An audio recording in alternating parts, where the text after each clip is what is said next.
আজ আমরা এমন কিছু স্থাপত্যের কথা জানব যেগুলো শুধু ইট পাথরের দেয়াল নয়, বরং এগুলো আমাদের অতীতের অনেক গল্প নিজেদের মধ্যে লুকিয়ে রেখেছে।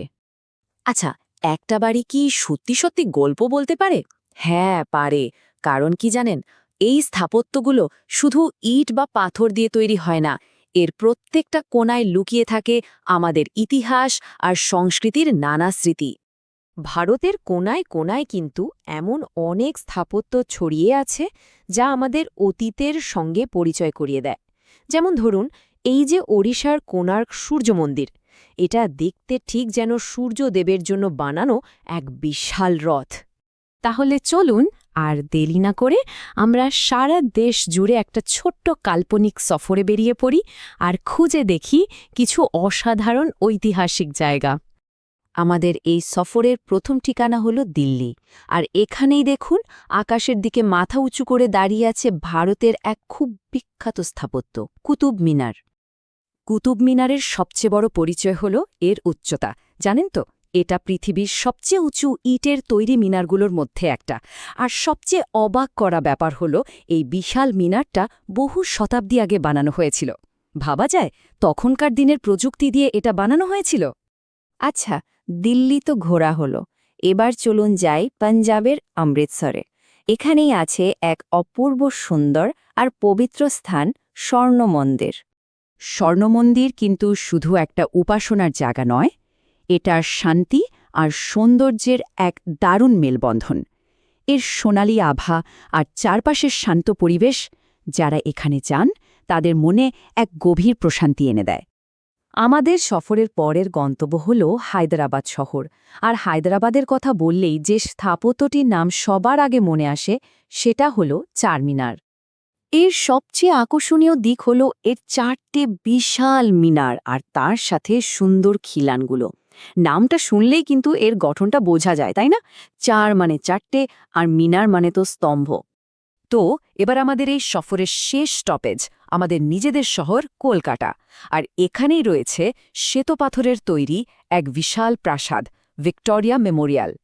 এটি তৈরি করা হয়েছিল ব্রিটিশ রানী ভিক্টোরিয়ার স্মৃতিতে। তবে এখন এটা একটা বিশাল জাদুঘর, যেখানে ব্রিটিশ আমলের অনেক মূল্যবান ঐতিহাসিক জিনিসপত্র যত্ন করে রাখা আছে। তো আমরা তো কয়েকটা বিখ্যাত স্থাপত্য ঘুরে দেখলাম, কিন্তু চলুন এবার একটা নির্দিষ্ট স্থাপত্যের লম্বা আর বেশ চমকপ্রদ ইতিহাসের গভীরে যাওয়া যাক। এই স্থাপত্যটি হল ব্যান্ডেল চার্চ। এটা কিন্তু শুধু একটা সাধারণ গির্জা নয়, এটি পশ্চিমবঙ্গের সবচেয়ে পুরনো খ্রিশ্চান উপাসনালয়গুলোর মধ্যে একটি। এই গির্জাটার ইতিহাস কিন্তু বেশ নাটকীয়। মানে, এটা প্রথমে তৈরি করা হয়েছিল, তারপর মুঘলদের আক্রমণে এটা ধ্বংস হয়ে যায়।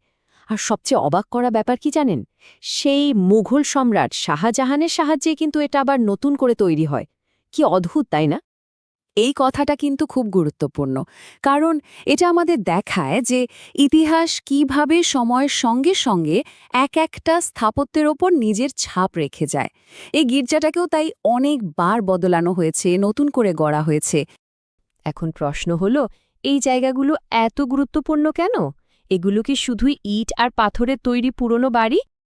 না, একদমই তা নয়।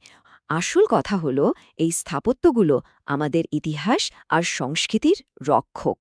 এগুলোর মধ্যেই আমাদের অতীতকে সযত্নে সংরক্ষণ করে রাখা আছে। এই স্থাপত্যগুলো থেকে আমরা অনেক কিছু শিখতে পারি, যেমন পুরনো দিনের রাজা, রানী আর শাসকদের গল্প জানতে পারি। সেই সময়ের মানুষের সংস্কৃতি কেমন ছিল সেটাও বুঝতে পারি। তখনকার শিল্পকলা আর বাড়ি বানানোর কৌশল সম্পর্কেও ধারণা পাই। সব মিলিয়ে এগুলি আমাদের অতীতের সঙ্গে একটা গভীর যোগাযোগ তৈরি করে দেয়। তাহলে আমাদের পুরো যাত্রাটা একবার ছোট্ট করে ঝালিয়ে নেওয়া যাক, কেমন? এই তালিকাটা দেখুন, আমাদের সফরের মূল তথ্যগুলো এক নজরে দেওয়া আছে। কুতুব মিনার দিল্লিতে, যা কিনা অন্যতম উঁচু ইটের মিনার। অমৃতেশ্বরের স্বর্ণ মন্দির, একটা সুন্দর আর পবিত্র জায়গা। হায়দ্রাবাদের চারমিনারের বৈশিষ্ট্য হল এর 4টি বিশাল খিলান। আর কলকাতার ভিক্টোরিয়া মেমোরিয়াল এখন একটা চমৎকার জাদুঘর। প্রত্যেকটা স্থাপত্যের নিজস্ব পরিচয় আর ইতিহাস আছে, যা ভারতের সাংস্কৃতিক বৈচিত্র্যকে তুলে ধরে।